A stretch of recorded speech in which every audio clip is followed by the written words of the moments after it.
Hershman! Give it up for Evan! Thank you guys so much. That was Big Lyric. I'm Little Evan. Let's get this party started. So, this is my first date shirt. And I say that because this is like a first date. You're gonna learn a little about me, I'm gonna learn a little about you, and when it's over, you'll wish I lasted longer than 4.5 minutes.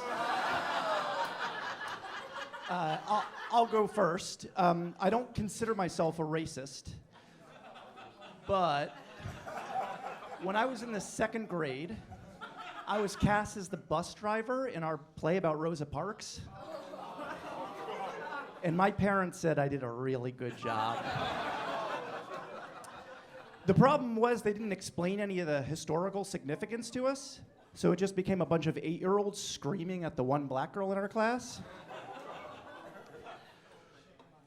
But when the teacher pointed at me, I stepped forward center stage and I said my one line, "Ma'am, you have to get off the bus." And my parents went wild. So I'm either a really good actor or a really terrible person. Speaking of racists, my grandfather is 94 years old. Give it up for Pop. Him and I are really close, maybe too close, because last time I saw him, he said that it stopped working about 10 years ago. And I said, "No, Pop." I said, "I think your clock is broken. It still says it's 2:45. There you go. That one takes a second. I just got out of a relationship. My ex-girlfriend, she's an incredible woman. And after we broke up, she completely changed her life. She quit her job. She moved to Paris. She ran a marathon. You know what I did? I masturbated 5 times in a single Saturday. I've been working through it with my therapist. And he told me that I needed to start a pleasure journal. But then our session ended before he could explain what a pleasure journal was. So the next time I saw him, he said, "Let me see what you've been working on." He starts reading it aloud. He said, "Saturday, 9 a.m. Saturday, 9:30 a.m. Saturday, 9:35 a.m. Evan, what is this?" I said, "That's a personal record." And then he was saying that breakups are so hard because after you have an orgasm, your brain releases serotonin, which helps you form a bond with your partner. And I said, "Well, that really explains my brand loyalty to Kleenex and Jergens."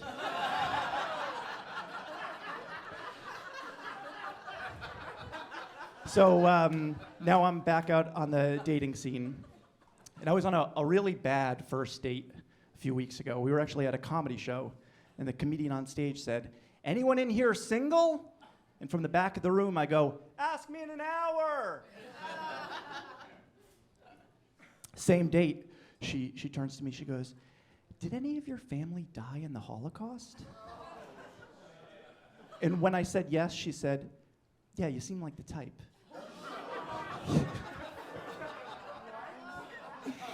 I'm on the dating apps, and if you are too, ladies, let me tell you something.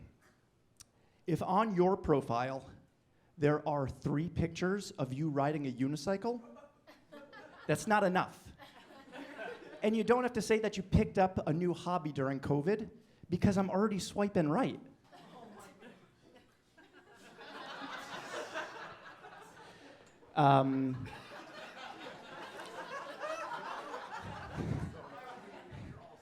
Thank you. I appreciate that. I would date you too. Will you have any plans after this? I did get laid recently. Thank you. That was a lot of fun. Although, you know the saying that sex is like pizza, because even when it's bad, it's good? Well, this was like Domino's. And the next morning, I woke up and I felt lactose intolerant. Let's just say that my Little Caesar didn't fit well in her Pizza Hut. She touched my Papa John, and it became a mellow mushroom. But I did learn something important that night, and this is for the men. If a woman tells you that she is self-conscious about the shape of her nipples, there are two things that you don't say. The first is, yeah, I could see that. And the second is, no, I've seen way weirder nipples. Thank you guys so much. I'm Evan Hershman. This was a great first date.